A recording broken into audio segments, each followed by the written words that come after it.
All right, today I want to talk about global properties, global variables, the new globalThis global object, and where things all fit together. So I have a sample script here. I'm going to run it both in Node and in the browser. We'll start with Node and then we'll move over to the browser so you see the differences. In Node, I've got 3 different variables declared here, and I've used different ways of declaring them. So I've used let and var. Both of these, I'm creating a global variable. And then inside my function, I've declared a variable, NNN, with no keyword in front of it. I haven't said let or const or var. I've just said, here's a variable. I'm creating it. This is the value I'm assigning to it. Now, this is not going to fail in JavaScript. What JavaScript is going to do is say, all right, you're asking to change the value of something called NNN.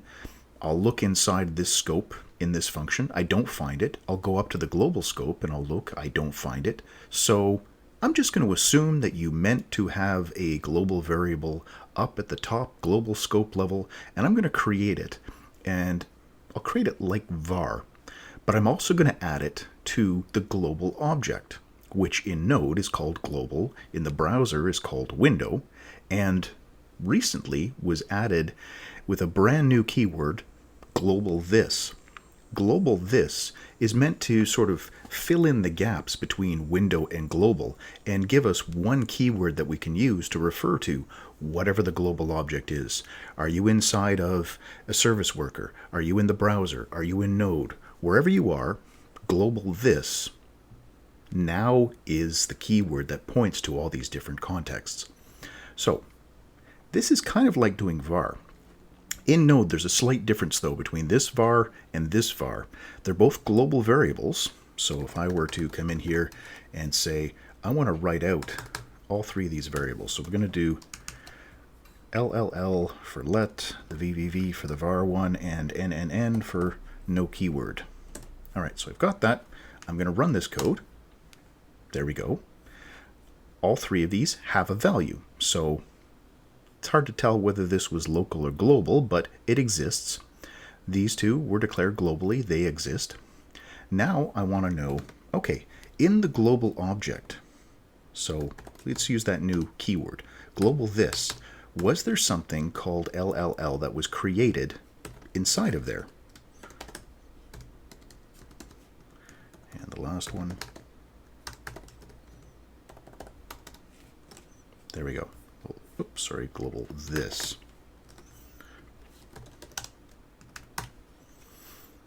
Now you'll see with let and with var, it does not exist on that global object. However, the ones that were declared without the keyword, which were created at the global level using the same mechanism as var, they now get also assigned to this global context object.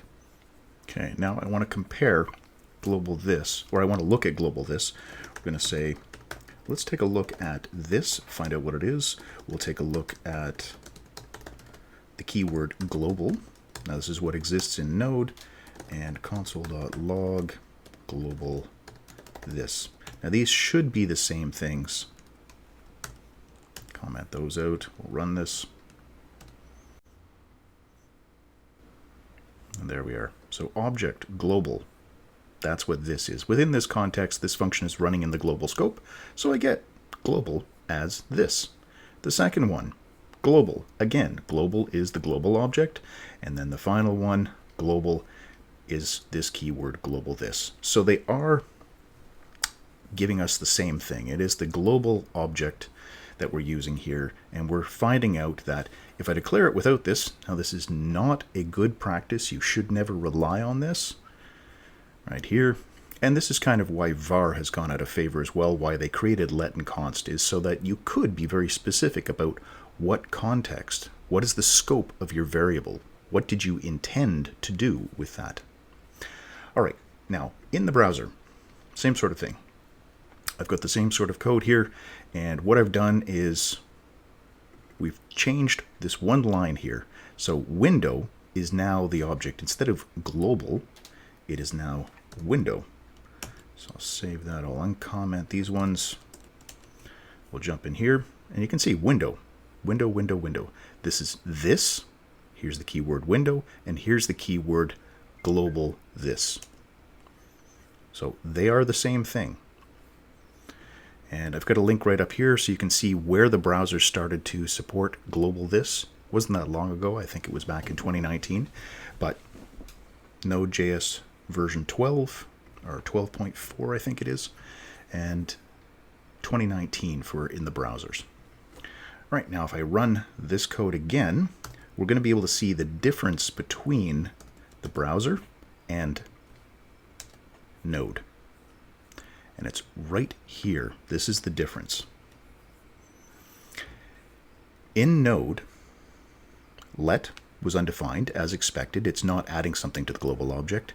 In Node, this was undefined as well. When we declared it here with var, it was still undefined. Go back. We'll do this again.